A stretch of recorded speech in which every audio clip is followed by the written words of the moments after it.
يا أيها الذين آمنوا اتقوا الله حق تقاته ولا تموتن إلا وأنتم مسلمون واعتصموا بحبل الله جميعا ولا تفرقوا واذكروا نعمة الله عليكم إذ كنتم أعداء فألف بين قلوبكم فأصبحتم بنعمته إخوانا وكنتم على شفا حفرة من النار فأنقذكم منها كذلك يبين الله لكم آياته لعلكم تهتدون ولتكن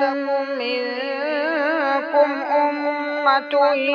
يدعون إلى الخير ويأمرون بالمعروف وينهون عن المنكر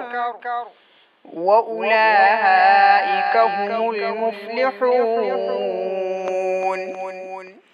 ولا تكونوا كالذين تفرقوا واختلفوا من بعد ما جاءهم البينات وأولئك لهم عذاب عظيم يوم تبيض وجوه وتسود وجوه فأما الذين اسودت وجوههم أكفرتم بعد إيمانكم فذوقوا العذاب بما كنتم تكفرون وأما الذين ابيضت وجوههم ففي رحمة الله هم فيها خالدون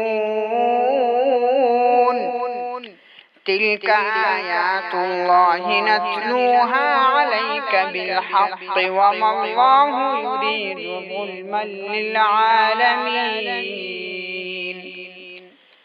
ولله ما في السماوات وما في الأرض